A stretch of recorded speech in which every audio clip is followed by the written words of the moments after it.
วันนี้เป็นวันพระขอเรียนเชิญพุทธศาสนิกชนทุกท่านมากลั่นจิตให้ใสกลั่นใจให้เป็นบุญด้วยการให้ทานรักษาศีลและเจริญจิตภาวนาน้อมจิตให้เข้าถึงพระรัตนตรัย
ท่านกำลังติดตามรับฟังสถานีวิทยุกระจายเสียงพระพุทธศาสนาแห่งชาติและสังคมคลื่นเพื่อการศึกษาพระพุทธศาสนาและวัฒนธรรมระบบ FM 104.5 เมกะเฮิรตซ์รายการต่อไปเป็นรายการคดีโลกคดีธรรม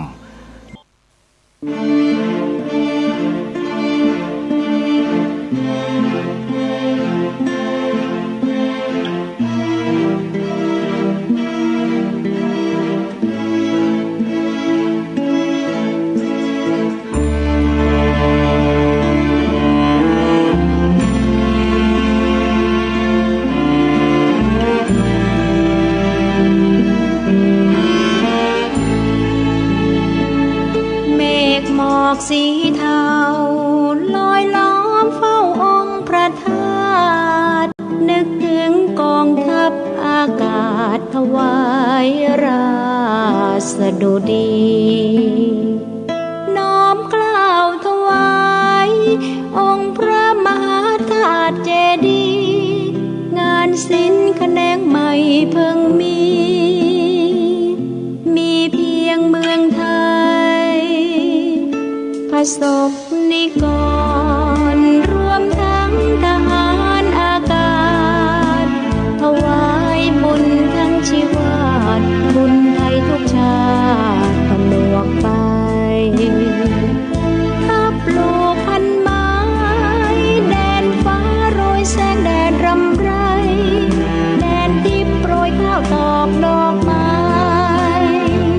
พรมน้ำพุทธมนต์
ชินี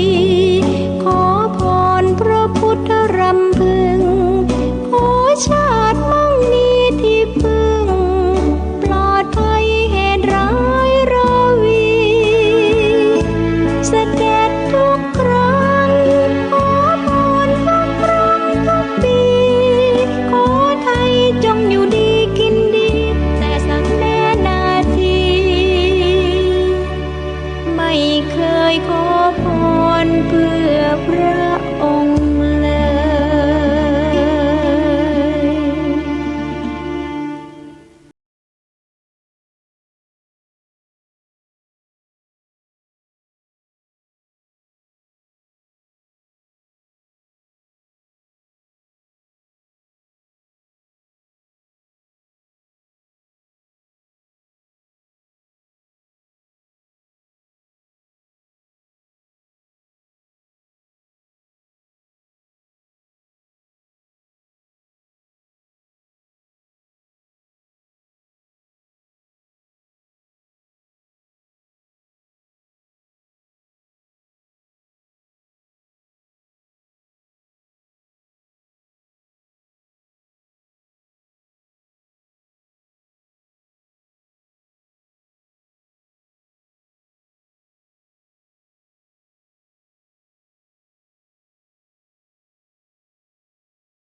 ฟังรายการนี้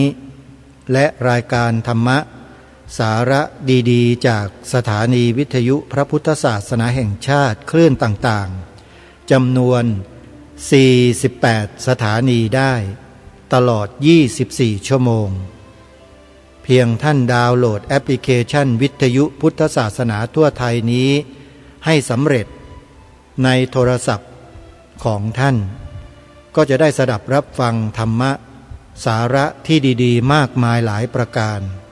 ผ่านโทรศัพท์ของท่านเองรายการวันนี้ก็ยังคงนำสาระที่เกี่ยวกับสติปัฏฐาน4มานำเสนอให้ท่านผู้ฟังได้ศึกษาเรียนรู้โดยได้นำบทธรรมบรรยายของท่านเจ้าประคุณสมเด็จพระพุทธโฆษาจารย์ปอ.ประยุตโตมาเปิดออกอากาศให้พวกเราที่สนใจได้ศึกษาเรียนรู้ไปพร้อมๆกันในวันนี้เราก็จะได้มาเรียนรู้ในเรื่องของการพิจารณากายในกายเวทนาในเวทนาจิตในจิตธรรมในธรรมว่าพิจารณาอย่างไรพิจารณาแบบไหนจึงจะชื่อว่าเป็นสติปัฏฐานเดี๋ยววันนี้เรามาฟังกันในช่วงต่อไปในเบื้องต้นนี้ฝากข่าวงานบุญประชาสัมพันธ์ให้ทุกท่าน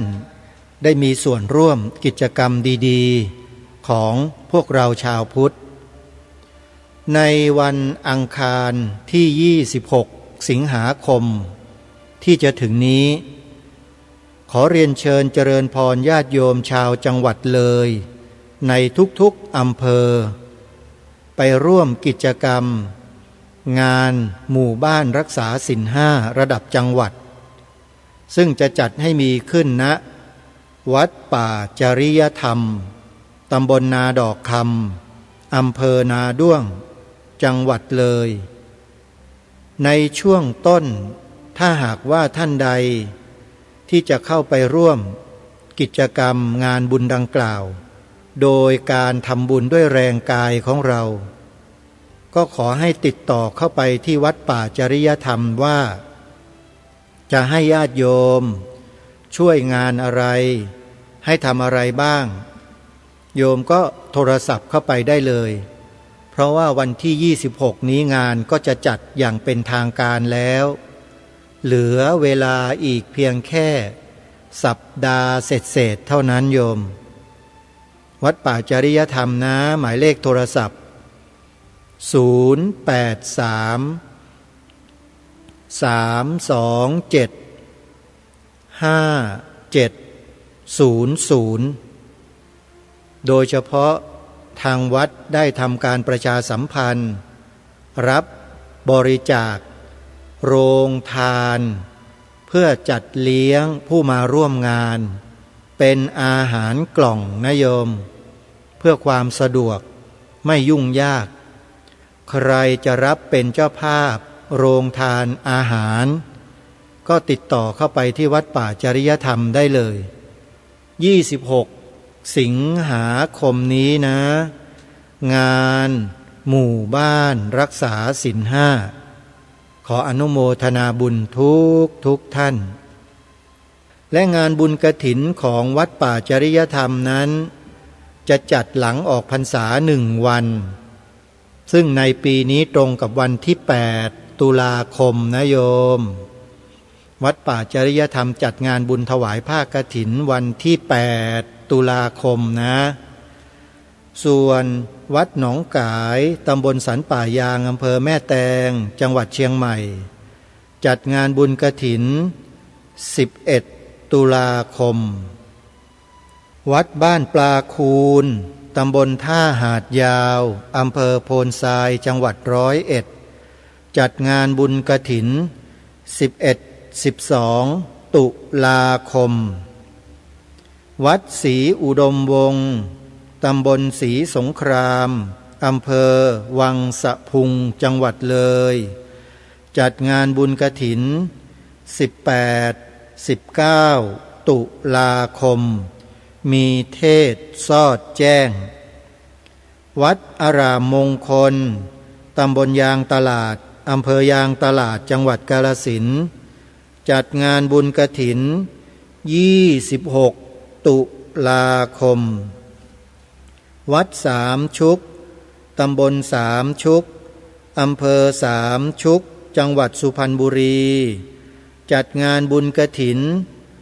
2 พฤศจิกายนและจัดปฏิบัติธรรมต่อเนื่องถึงวันที่5 พฤศจิกายนสาธุชนสะดวกที่ใดก็ไปร่วมทำบุญกันที่นั่นนะโยมนะอนุโมทนาทุกท่านวันนี้ทางรายการจะได้นำเทปธรรมบรรยายของท่านเจ้าประคุณสมเด็จพระพุทธโฆษาจารย์ปอ.ประยุตโตที่บรรยายในหัวข้อเรื่องหลักทั่วไปของสติปัฏฐานทางสายเอกสู่นิพพานซึ่งเป็นธรรมบรรยายที่ท่านเจ้าประคุณสมเด็จได้มีความตั้งใจที่จะนำมามอบให้กับพวกเราชาวพุทธได้ศึกษาเรียนรู้ในเบื้องต้นแล้วนำไปปฏิบัติตามจะเกิดเป็นผลดีต่อผู้ปฏิบัติอย่างมากท่านใดที่มีความสนใจก็ให้สดับรับฟังกันโดยพร้อมเพรียงกันในโอกาสข้างหน้านี้ในเบื้องต้นนี้ขอแจ้งข่าวชาวพุทธสักนิดหนึ่งท่านผู้ฟังเมื่อเร็วๆนี้15 สิงหาคมองค์กรชาวพุทธมีทั้งพระสงฆ์มีทั้งอุบาสกอุบาสิกาคฤหัสถ์ญาติโยมได้ไปยื่นหนังสือร้องเรียนต่อสำนักนายกรัฐมนตรีที่หน่วยงานที่รับผิดชอบคือศูนย์ร้องเรียนของทำเนียบรัฐบาลที่ตรงกันข้ามกับทำเนียบก็ปรากฏว่าก็มีการจัดประชุมระหว่างผู้แทนรัฐบาลกับประชาชนที่ไปในวันนั้นสรุปกันง่ายๆก็คือว่าทางรัฐบาลรับเรื่องไว้แล้วก็ตระหนักเป็นอย่างดีถึงเหตุการณ์ที่เกิดขึ้นทั่วประเทศขณะนี้โดยเฉพาะกรณีที่เจ้าหน้าที่ตำรวจ เข้าไปค้นไปทำอะไรในวัดโดยที่ไม่มีความเคารพในพื้นที่ใช้วาจาที่ไม่เหมาะสมอะไรต่างๆก็ถูกระบุเอาไว้ในคำร้องนั้นทั้งหมดจนทำให้เกิดความไม่พอใจและไม่สบายใจขึ้นมาเรื่องราวจึงได้ถูกร้องเรียนขึ้นมาในวันดังกล่าวซึ่งก็ขอแจ้งให้กับพระคุณเจ้าพระเถรานุเถระทุกรูปคฤหัสถ์ญาติโยมที่เป็นห่วงทุกท่านได้ทราบว่าณขณะนี้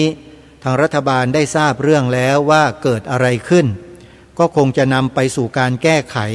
ให้เกิดความเหมาะสมและถูกต้องต่อไปนะฮะก็ขอแจ้งข่าวให้กับทุกท่านได้รับทราบใครต้องการจะทราบรายละเอียดมากกว่านี้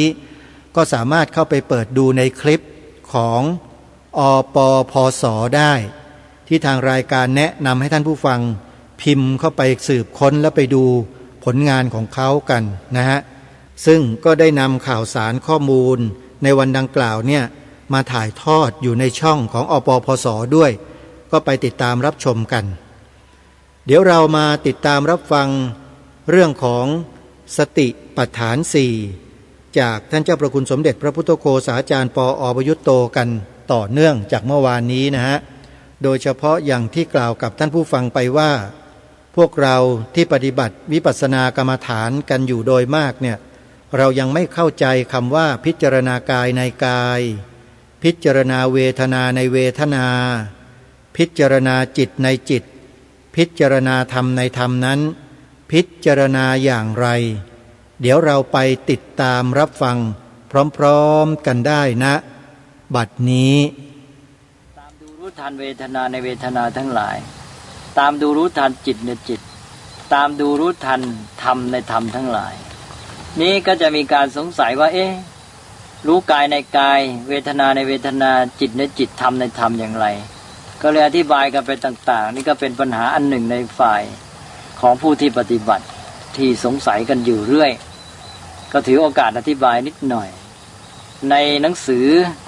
ระดับอรรถกถาเนี่ยท่านจะอธิบายเรื่องกายในกายเวทนาในเวทนาทั้งหลายอะไรเหล่านี้ไว้ถึง 4-5 ในด้วยกันที่อาตมาเห็นว่าควรรู้เป็นหลักสำคัญก็มีอยู่2ในก็คือว่าที่ว่ารู้ชัดกายในกายหรือตามดูรู้ทันกายในกายเนี่ยกายในกายก็หมายความว่าเรารู้ทันในกายว่าเป็นกายหมายความรู้ตรงสภาวะรู้ตามเป็นจริงของมันเพราะว่าวัตถุประสงค์ของการทำวิปัสสนานั้นรู้ตามเป็นจริงรู้ตามที่มันเป็นนั้นในกายก็รู้ว่าเป็นกายหมายความว่าไม่ใช่รู้ในกายเป็นอย่างอื่นแต่ว่ารู้ในกายเป็นในกอหมายความมองเห็นในกายกลายไปว่ามองเห็นในกอไปซะหรือมองเห็นเป็นสัตว์เป็นบุคคลอันนั้นชื่อว่าตอนนี้ไม่รู้สภาวะรู้ในกายก็เป็นกายรู้ในเวทนาก็เป็นเวทนาไม่ใช่เห็นธาตุเคลื่อนจากความเป็นจริงไม่เกิดความหลงไปตามสมมติบัญญัติเป็นสัตว์บุคคลตัวตนเราเขานั่นเองอันนี้เรียกว่ารู้ทันกายในกายอันนี้เป็นการที่ว่าปฏิบัติธรรมให้จนเข้าถึงความอย่างรู้แจ้งสภาวะเพราะว่ามีคำกล่าวอันหนึ่งบอกว่าสิ่งที่ดูมองไม่เห็นกลับไปเห็นสิ่งที่ไม่ได้ดูอันนี้เป็นคำที่กล่าวไว้เก่าๆเป็นยังไงคือว่ามองดูกายแต่ไปเห็นเป็นในกอมองดูกายเห็นเป็นในกอก็หมายความว่าได้เห็นตามสภาวะสิ่งที่เป็นจริงไปเห็นตามสมมติแล้วนี่เรียกว่าสิ่งที่มองดูมองไม่เห็นคือสิ่งที่มองดูนั่นคือกายแต่ไม่เห็นคือไม่เห็นกายกลับไปเห็นสิ่งที่ไม่ได้ดูคือไปเห็นในกออย่างนี้เป็นต้นนี่ก็คือเรียกว่าเกิดความหลงผิดขึ้นมาทีนี้ในการปฏิบัติธรรมนี้ท่านต้องการให้ดูให้รู้เข้าใจสภาวะที่เป็นจริงรู้รูปรู้นามอะไรต่างๆเหล่านี้นี่ก็แง่หนึ่งอีกในหนึ่งก็คือการรู้กายส่วนย่อยในกายส่วนใหญ่คือว่าเวลาเราพิจารณานี่เราจะดูแต่ละส่วนที่เราดูกายเราก็ดูการเคลื่อนไหวแต่ละอย่างหรือดูส่วนประกอบของร่างกายที่แยกเป็นอวัยวะต่างๆแสดงว่าเป็นส่วนย่อยดูกายนั้นที่เป็นส่วนย่อยซึ่งประชุมอยู่ในส่วนใหญ่อีกทีหนึ่งเพราะนั้นมันก็กลายเป็นการก็แยกแยะจำแนกวิเคราะห์ออกมาให้เห็น กายส่วนใหญ่นี่ซึ่งเมื่อแยกออกไปแล้วแจกแจงออกไปแล้วนี่ก็จะเป็นส่วนย่อยลงไปตามระดับจนกระทั่งว่าไม่มีอะไรเหลืออันเปรียบเทียบเหมือนกับว่ามีต้นกล้วยเนี่ย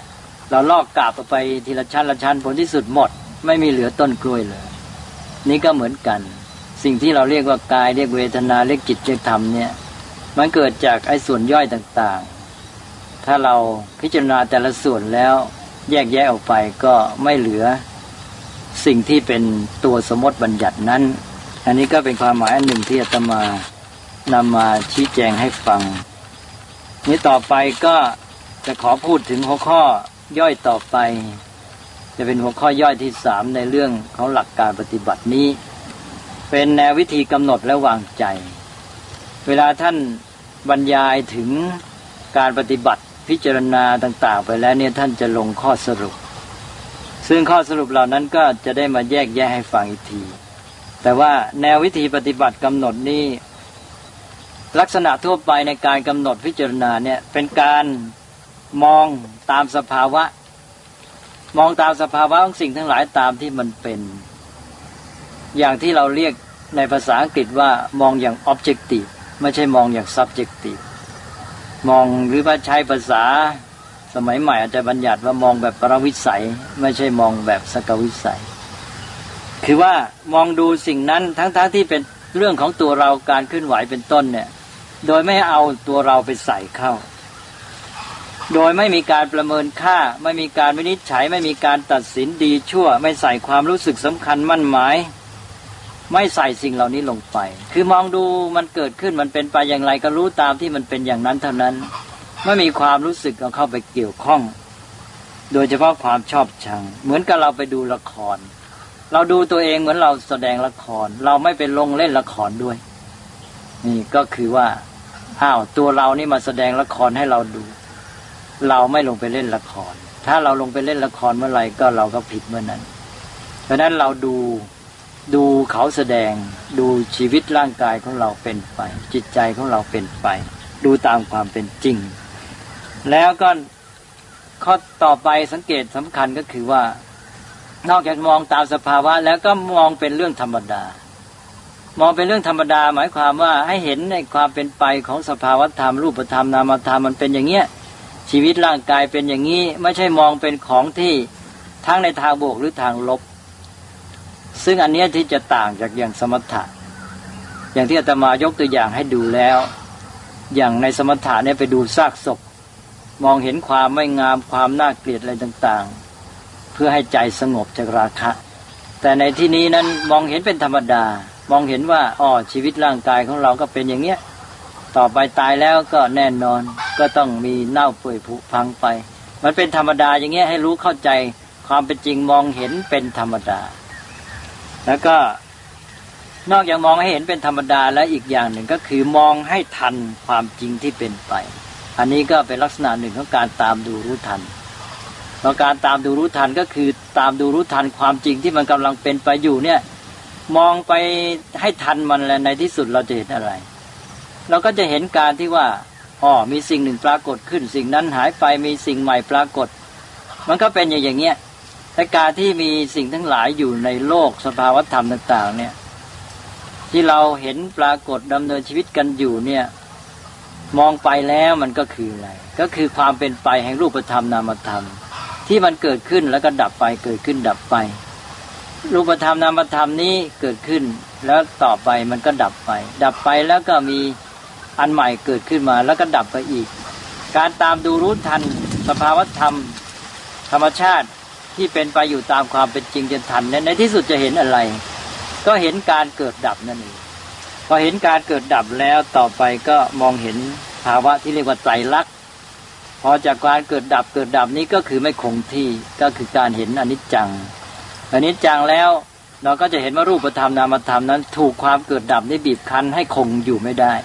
คงอยู่ในสภาพเดิมไม่ได้ต้องแปรปรวนไปเราก็เรียกว่าเป็นทุกข์แล้วก็เมื่อมันเป็นไปตามเหตุปัจจัยมันก็เป็นไม่เป็นตัวตนคงที่อยู่ไม่เป็นตัวตนยืนอยู่อย่างนั้นมันก็เป็นอาการปรากฏที่เป็นไปตามเหตุปัจจัยเท่านั้นแล้วก็เห็นอนิจจังทุกขังอนัตตา ก็ขอย้ำอีกอย่างหนึ่งในแง่หนึ่งก็คือ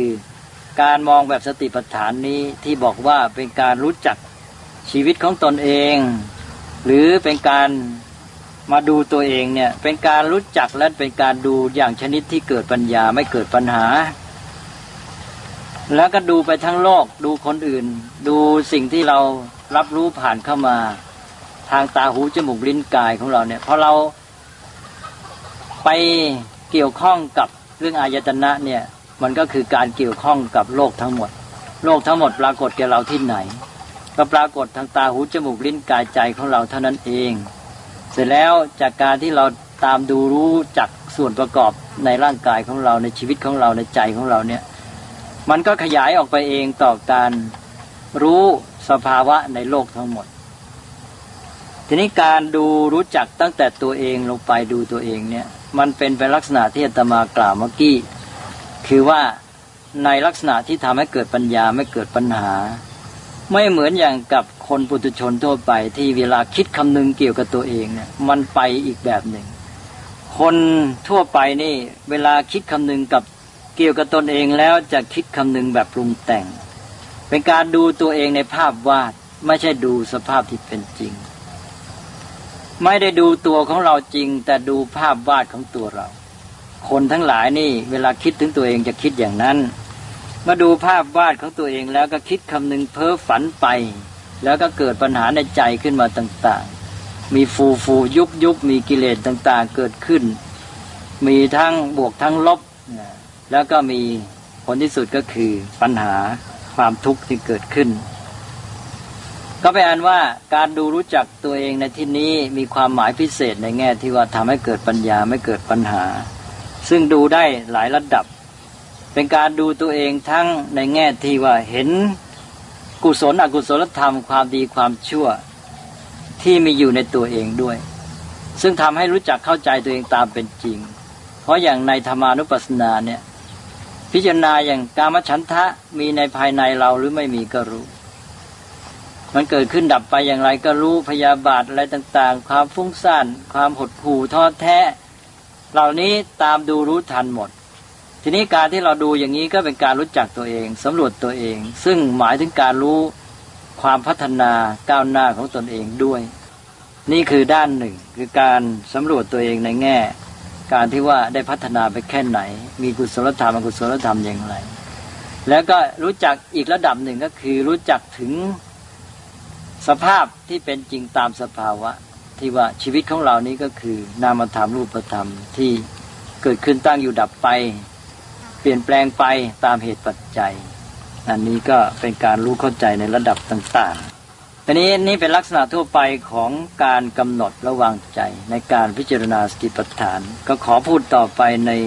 สิ่งที่ท่านพูดบรรยายไว้กำกับกับการพิจารณานี้ซึ่งจะแยกได้เป็น4หัวข้อเล็กๆท่านจะพูดไว้ในทุกหมวดที่กล่าวถึงการพิจารณาอันที่1ก็จะพูดถึงว่าตามดูรู้ทันกายในกายทั้งภายในแล้วก็ตามดูรู้ทันกายภายนอกตามดูรู้ทันกายในกายทั้งภายในทั้งภายนอกทั้งอันนี้หมายความว่าอย่างไรกายภายในกายภายนอกกายทั้งภายในและภายนอกมีคำอธิบายว่ากายภายในก็คือกายของตนเองกายภายนอกก็คือกายของผู้อื่นแต่นี้กายผู้อื่นเราจะไปรู้ได้อย่างไรถ้ากายของตัวเองเราก็รู้ได้สิมันเกิดขึ้นเป็นไปอย่างไรเคลื่อนไหวนี่ตามดูรู้ทันทีนี้ของผู้อื่นจะรู้อย่างไรก็บอกว่าสติปัฏฐานนี่ก็ให้รู้เท่าทันความจริงที่มันปรากฏขึ้นมาทุกอย่างนี่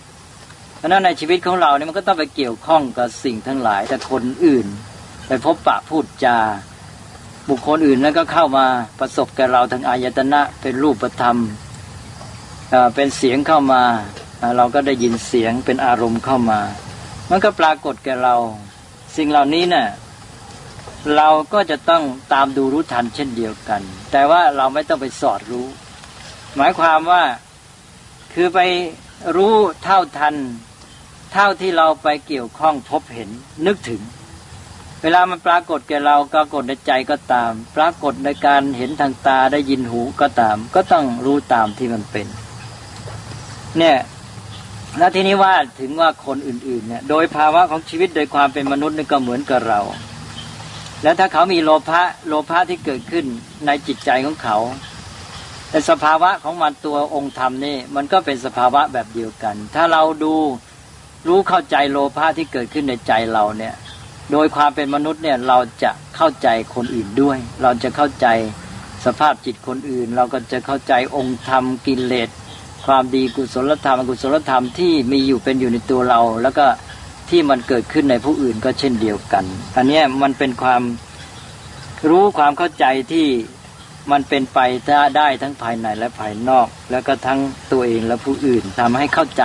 ทั้งตัวเองและผู้อื่นเพราะฉะนั้นที่บอกเมื่อกี้บอกว่าสติปัฏฐานนี่ให้รู้จักตัวเองเข้าใจตัวเองนั้นไม่ใช่แค่นั้นแต่ทำให้รู้จัก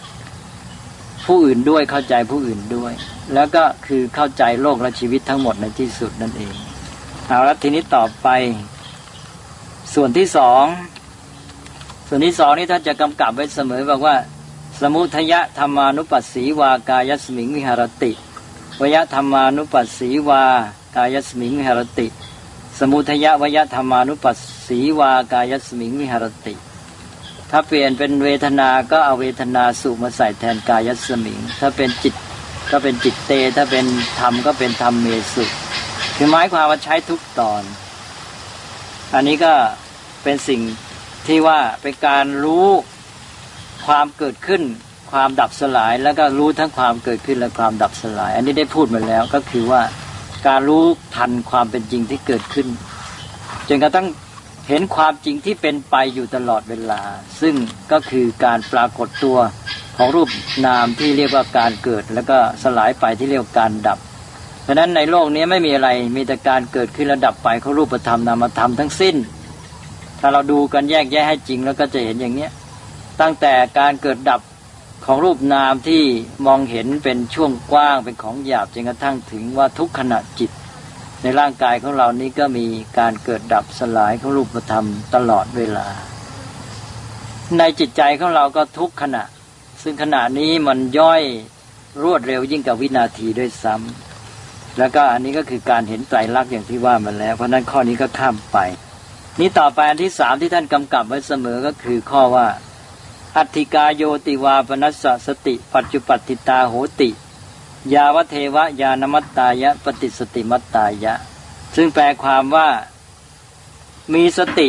ปรากฏชัดว่ากายมีอยู่หรือเป็นกายเพียงเพื่อญาณและเพื่อสติเฉพาะนี่หมายความว่าอย่างไรย้ำอีกทีแปลให้ง่ายขึ้นมีสติปรากฏชัดว่าเป็นกายหรือมีกายอยู่เพียงเพื่อความรู้และเพื่อความระลึกไว้คือเพื่อปัญญาและเพื่อสตินั่นเองอันนี้ก็มีข้อที่ควรสังเกตเป็นสองตอนก็คือหนึ่งที่ว่าสติปรากฏชัดว่ากายมีอยู่เนี่ยก็หมายความว่าเป็นสติที่กำหนดชัดเจนตรงตามความจริงว่ากายเนี่ยมีอยู่หรือเป็นกายนั่นแหละอย่างที่บอกเมื่อกี้แล้วว่าก็เป็นกายหรือมีกายอยู่มีสภาวธรรมที่เป็นอย่างนั้นซึ่งไม่ใช่เป็นสัตว์บุคคลตัวตนเราเขาไม่ใช่ของเขาไม่ใช่ของใคร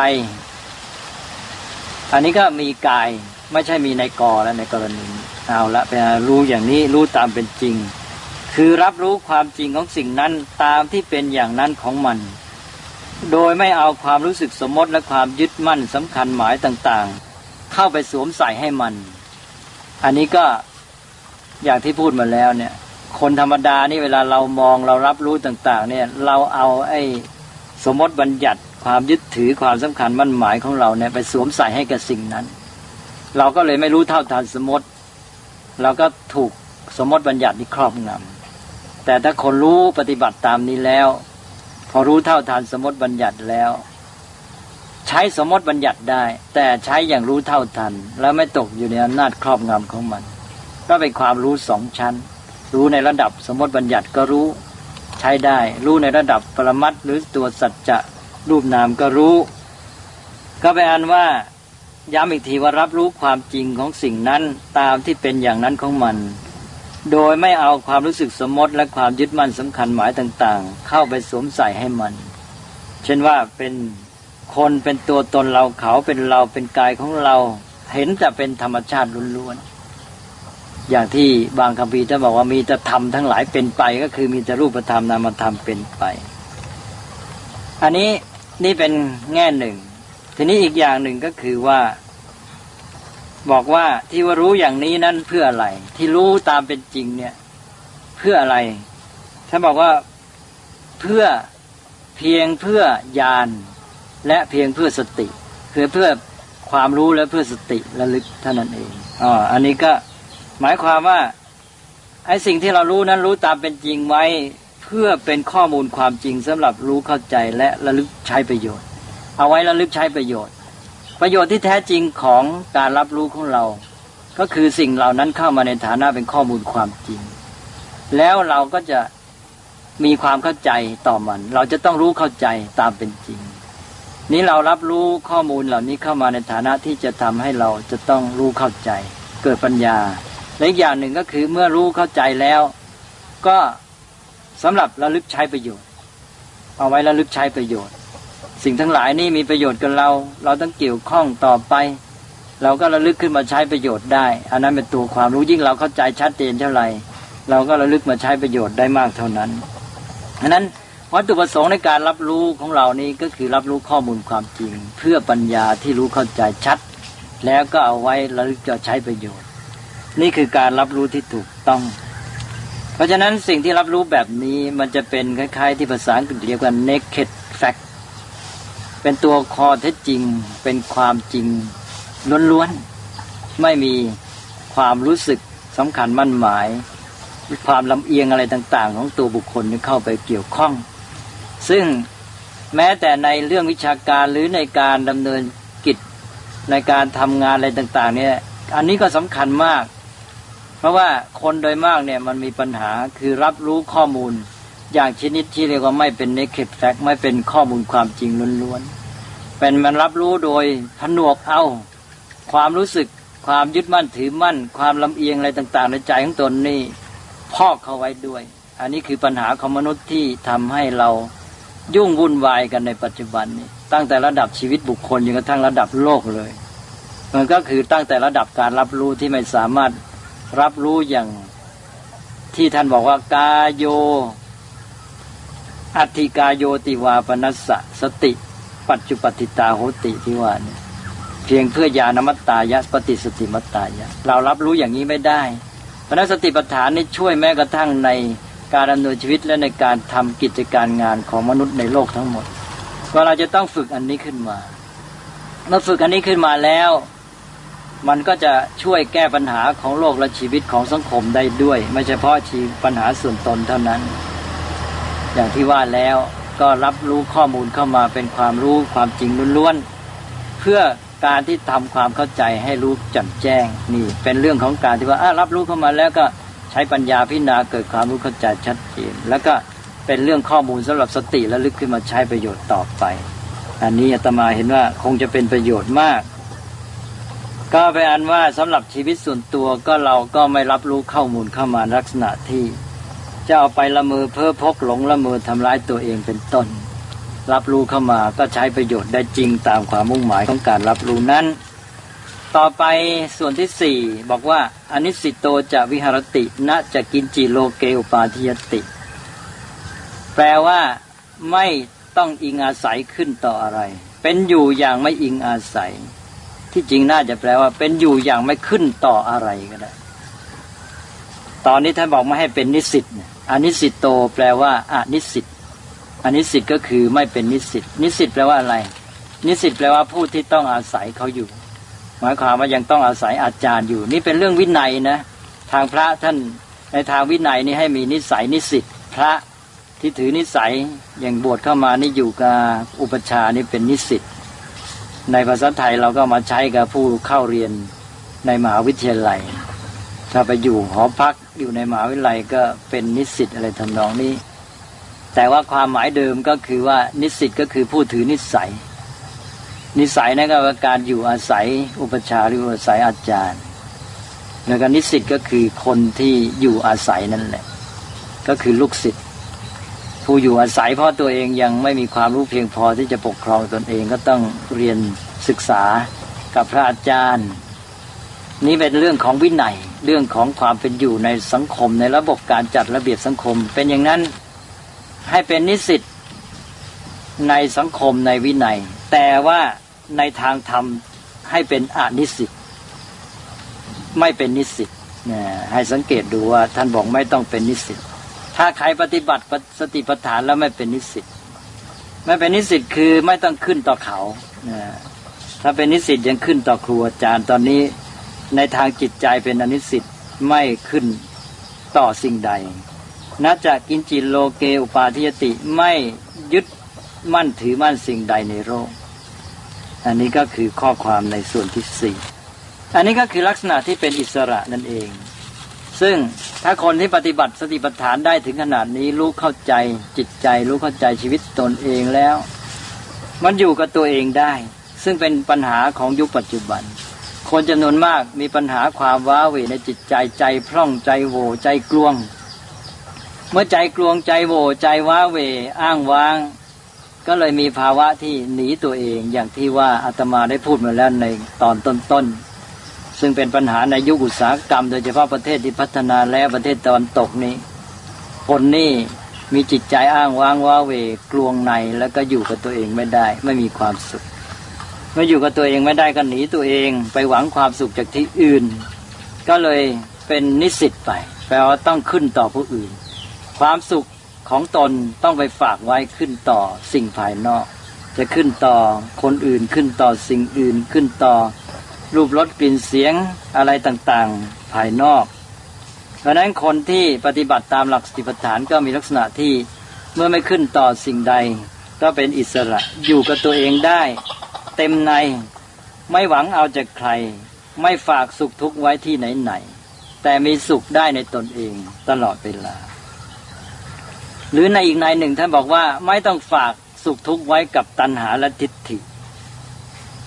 เป็นยังไงล่ะคนธรรมดานี่ต้องฝากสุขทุกข์ไว้กับตัณหาและทิฏฐิความสุขของเรานี่ขึ้นต่อตัณหาคือความปรารถนาสิ่งโน้นสิ่งนี้แล้วก็ไปขนขวายดิ้นรนทยานเพื่อจะให้ได้สิ่งนั้นพอได้สิ่งนั้นมาสมปรารถนาก็ตัณหาก็พาสุขมาให้ทิฏฐิก็เป็นอย่างไรคือความเห็นว่าเขวนยึดมั่นหลงไปตามสมมติบัญญัติเราก็ยึดถือมั่นหมายในสมมติบัญญัติเป็นสิ่งนั้นคนนั้นเป็นสิ่งที่เราชอบอันนั้นอันนี้ยึดไปตามสมมติบัญญัติแล้วสุขทุกข์ของเราก็ฝากไว้กับสมมติบัญญัติที่เรายึดถือนั่นแหละมันก็พาเราไปเพราะฉะนั้นตัณหาและทิฏฐินี้จึงบอกว่าเป็นตัวกำกับเราฝากความสุขทุกข์ไว้กับตัณหาและทิฏฐินั้นตัณหาและทิฏฐิก็มาทำยังไงก็มาช่วยวาดภาพระบายสีเสริมแต่งกล่อมให้เราเคลิ้มไปต่างๆเนี่ยที่เราอยู่กันในโลกเนี่ยโดยมากให้สังเกตดูเถอะให้วิเคราะห์ดูแล้วจะเห็นว่าสภาพจิตใจคนเนี่ยฝากความสุขทุกข์ไว้กับตัณหาและทิฏฐิให้มันมาวาดภาพระบายสีกล่อมเราตลอดเวลาแล้วเราก็สุขทุกข์เต้นไปตามมันทีนี้พอเรารู้ทันด้วยสติปัฏฐานแล้วเราสามารถที่จะเป็นอิสระจากตัณหาและทิฏฐิมีความสุขจากการสงบระงับในเมื่อกิเลสเหล่านั้นความร้อนรุ่มภายในต่างๆนี้มันสงบระงับไปกลับอยู่เป็นสุขสบายด้วยตนเองด้วยความรู้ด้วยความเข้าใจด้วยญาณด้วยสตินี้เพราะฉะนั้นเรื่องสติปัฏฐานก็ทำให้เกิดผลที่อยู่ในตัวพร้อมกับการปฏิบัติไปเลยพร้อมกับการที่เราปฏิบัติเกิดสติเกิดญาณนั้นผลเกิดมาด้วยทันทีในตัวไม่ต้องรอผลถ้าเราหวังผลจากตัณหาและทิฏฐิอันนั้นเราจะต้องรอแล้วเราจะต้องถูกทรมานด้วยตัณหาและทิฏฐินั้นตลอดเวลาจนกว่าเราจะได้สำเร็จสมความมุ่งหมายตอนหลอกก่อนนั้นก็ต้องรอด้วยความหวังอยู่ด้วยความหวังฝากความสุขไว้ความหวังรอความสำเร็จบางทีก็อยู่ด้วยความทรมานก็จะไม่สุขไม่สมจนกระทั่งได้สำเร็จสิ่งที่ตัณหาและทิฏฐิวาดภาพไว้ข้างหน้าแต่ว่าถ้าหากว่าปฏิบัติตามสติปัฏฐานค ความสุขเกิดขึ้นพร้อมกับความปฏิบัตินั้นมีปัญญารู้ทั่วชัดสว่างไสวมีความสงบมีความแจ่มใสสดชื่นเบิกบานอยู่ภายในฉะนั้นสติปัฏฐานก็ให้ผลทั้งในแง่ปัญญาคือความรู้เข้าใจตามเป็นจริงแม้แต่ในชีวิตประจำวันที่รับรู้ข้อมูลเข้ามาเป็นข้อมูลที่สำหรับปัญญาและสติจะใช้ประโยชน์ไม่ถูกเคลือบแฝงแล้วก็มีความบริสุทธิ์จิตใจนั้นก็เมื่อมีสติกำกับอยู่มีปัญญารู้เท่าทันก็ไม่มีกิเลสเข้ามาทำให้ขุ่นมัวเศร้าหมองหรือเป็นจิตใจที่สกปรกจะไม่เป็นอย่างนั้นแล้วก็ที่ชัดเจนก็คือความเป็นอิสระที่ว่าอยู่ลำพังตัวเองก็มีความสุขมีจิตใจที่เป็นอิสระด้วยความรู้แจ้งเข้าใจความจริงไม่ขึ้นต่อปัจจัยภายนอกที่จะมีความสุขหรือว่าความสุขของตนไม่ต้องขึ้นต่อสิ่งภายนอกก็เลยเป็นการพ้นปัญหาเป็นการไร้ทุกข์อย่างที่ว่าเมื่อกี้มีสภาพจิตที่โปร่งเบาผ่อนคลายสงบสดชื่นผ่องใสเบิกบานได้ถ้าปฏิบัติได้ตลอดเวลาภาวะจิตอย่างนี้ก็มีอยู่ได้ตลอดเวลาเช่นเดียวกันนี่ถ้าคนที่มีสติปัฏฐานปฏิบัติอย่างนี้เป็นฐานอยู่แล้วไปดำรงชีวิตอยู่ในโลกแม้จะไปได้รับอันตรายหรือโทษจากเรื่องตัณหาทิฏฐิเป็นต้นของตนเองซึ่งยังอยู่ในภาวะปุถุชนเราก็ยังมีที่พักพิงที่หลบที่ซ่อนคือเวลาไหนที่มันเบียดเบียนเรานักจากปัญหาเหล่านั้นจากกิเลสวุ่นวายเราก็มาพักด้วยสติปัฏฐานนี้อันนี้ก็เป็นทางที่ใช้ได้แม้แต่ในการสลับกับการดำเนินชีวิตประจำวันอาตมาก็ได้พูดมายืดยาวแล้วทีนี้เรื่องต่อไปนี้ก็เป็นเรื่องที่ว่าจะเป็นการพูดเริ่มไว้สำหรับหัวข้อต่อไปคือเรื่องของกระบวนวิธีปฏิบัติและเทคนิคนี้การปฏิบัติสติปัฏฐานนี้ตอนลงรายละเอียดวิธีปฏิบัติปลีกย่อยเนี่ยจะมีเทคนิคหรือกลวิธีที่สำนักและอาจารย์ต่างๆท่านวางกันไว้ซึ่งอาจจะต่างๆกันไปได้เพราะฉะนั้นในขั้นเทคนิคเนี่ยอาตมาก็จะไม่ขอพูดในที่นี้จะยกตัวอย่างเช่นว่าท่านบัญญัติคำว่าหนอขึ้นมาเอาคำว่าหนอมากำกับกับการที่พูดในใจอย่างพูดในใจว่าย่างหนอหรือขวาย่างหนอซ้ายย่างหนอหรือว่าแม้แต่ซอยออกไปอย่างการซอยอิริยาบถเช่นในการจงกรมมีการซอยจังหวะบางสำนักก็ให้เดินตามธรรมชาติบางสำนักก็ให้ซอยยิ่งถี่เท่าไรหลายจังหวะ3 4 5 6 7จังหวะอะไรมากยิ่งดีเลยทำนองนี้เพื่อให้สติทันอันนี้เรื่องการซอยจังหวะนี่ก็ดีเรื่องการที่มีการกำหนดว่าหนอกำกับเข้าไปก็ดีหรือว่าวิธีการกำหนดรูปนามอะไรต่างๆอันเนี้ยมากมายก็เป็นรายละเอียดวิธีปฏิบัติเป็นเทคนิคของสำนักของอาจารย์อาตมาจะไม่กล่าวในที่นี้มาพูดแต่หลักปฏิบัติทั่วไปโดยเฉพาะกันเน้นเรื่องข้อปฏิบัติที่มาจากพระไตรปิฎกอันนี้ก็อีกอันหนึ่งก็คือว่าวิธีกำหนดที่อาตมาพูดมาแล้วเนี่ยเราจะเห็นว่าการกำหนดสติปัฏฐานเนี่ยมันมีเป็นลำดับขั้นตอนลึกลงไปมันเหมือนกับส่งต่อกันไปเลยเมื่อกี้ได้พูดแล้วว่าเวลาเรากำหนดเริ่มจากกายานุปัสสนาเช่นกำหนดการเคลื่อนไหวร่างกายพอกำหนดไปแล้วมันมีเวทนาเกิดขึ้นในการเคลื่อนไหวนั่นเองเราก็กำหนดรู้ดูทันในเรื่องเวทนา